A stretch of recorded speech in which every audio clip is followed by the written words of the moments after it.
It took a little while, but we're finally seeing the summer movie season in full swing. I mean, it only took till the end of July, but I guess better late than never. Last weekend was the opening weekend for both Barbie and Oppenheimer, and we saw a huge showing for them. A lot of that obviously was the Barbenheimer meme aspect of it, but I think that really did carry it further than what I initially anticipated. I was expecting both those movies just to kind of be a flash in the pan as a result of the whole meme culture of it.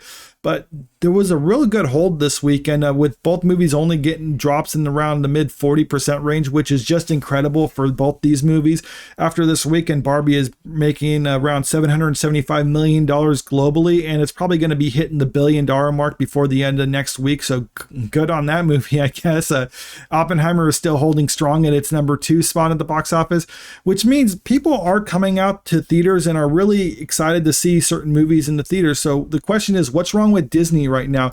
Because we have this article from the Hollywood Reporter talking about Haunted Mansion, which was Disney's big budget movie, and it only brought in around $24.2 million domestically, and with it already was underperforming from its estimates of last week of around $30 million for its opening weekend domestically. And then in total at the global box office, only making a little over $9 million overseas, which means it probably made around $35 million, globally this weekend, which is pretty bad. I mean, it did hit the number 3 spot right now, taking the spot away from Sound of Freedom.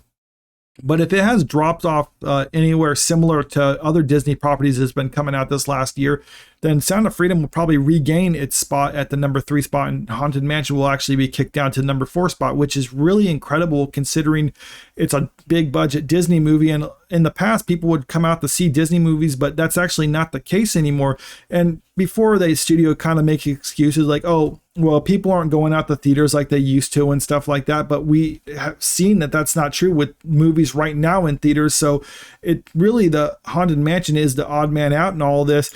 A lot of this does have to do with the fact that critics did give it negative reviews coming in to the weekend, but audience scores are actually generally positive for this. So the question is, what's wrong with it? I mean, the studio is hoping that good word of mouth will propel it further down the road so that it can actually be profitable. I mean, it needs to make $350 to $400 million to be considered a success. So it has a long hill to climb with this, and I don't know if word of mouth can actually propel it that far.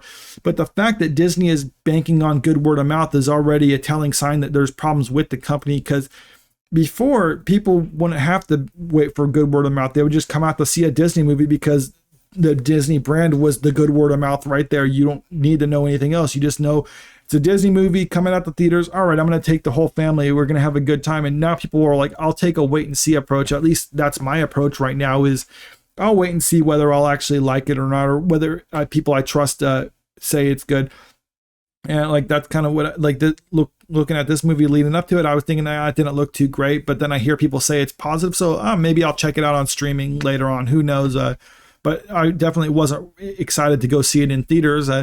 And a lot of people are trying to speculate, well, what's wrong with Disney brand right now? And I think the fact of the matter is it's just damaged because of all the stuff that they've been doing. Some people are trying to say like there's problems like right now with more equals less, as in they're just putting out too much content. They can't focus on making any one thing good. They're just trying to make everything mediocre, because when you put out more content, that's what happens, is everything just gets kind of diluted. But this is the big issue right now. And I think the main factor of this is there's no question Disney's business has been negatively impacted by the company's engagement in culture war conversations, beginning with Disney's feud with Florida Governor Ron DeSantis and political activism, which many people believe has been too often infused with Disney's content. That's not actually a belief, though. They've admitted that they're trying to insert political messaging and activistic messaging into their content, which is detrimental to them. This is most evident in terms of Disney's stock price, which has plunged since the beginning of the DeSantis feud, resulting in an astounding $200 billion loss in market value. Now, that is incredible. A company of this size, only a company like Disney could endure such a loss. But even then, the fact that they have like their cruise line, their parks, TV network, movies and stuff like that. I mean, they're a big company that has a lot to do, and that's why they can lose so much money. But the fact is, they're losing money all over the place, and that's why Bob Iger has been shopping around different properties from Disney to try to pay back their debts, but that's actually a very short-term solution because you can only sell so much before you have to fall back on the fact that it's a Disney brand and people don't trust it anymore. Like I said, a lot of people are taking the wait and see approach to Disney, but there's some people who are just like, I'm not going to support anything Disney no matter what, because they have their political messaging to it. And that's an issue that results in they need to reinvent their image, so to speak, and or kind of gain that audience back, because it takes a long time to build up a brand and it takes a little time to ruin it.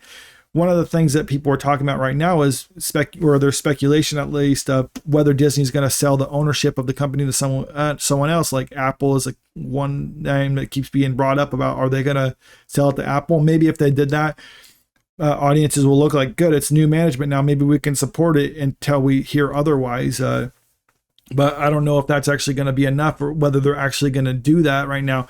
But ultimately, they do need to kind of change up the leadership in the company to kind of bring it back to how it was. Or if you are going to retain that leadership, you need to basically make enough properties or produce enough things out that don't have any overt political message in it, in order to try to bring people back and let them know, it's like families know, like, we're not doing that stuff anymore. That was a phase. We're done with that. So kind of let's get back to how it was. But I think it might be a little bit too little too late sort of thing for that to work for them, because like I said, it's just a damaged brand. So it's going to take an awful lot to bring people back. But let me know in the comments what you think. Are you actually one of those people who will never support Disney? Do you take a wait and see approach like I do, or are you just going to watch anything Disney no matter what, like before? I mean, either way, it's fine. But make sure you subscribe to this channel though, just to kind of stay up to date with all this stuff that's going on. And if you like this video, make sure you click the like button. If you don't like the video, you can click the dislike button. That's fine. Just make sure you leave a comment though and let me know what's wrong with my opinion right now. I love the engagement. I love the back and forth between people, and we're all fans here, so it's all in good fun. But either way, thanks for watching this video right here, and have a nice day.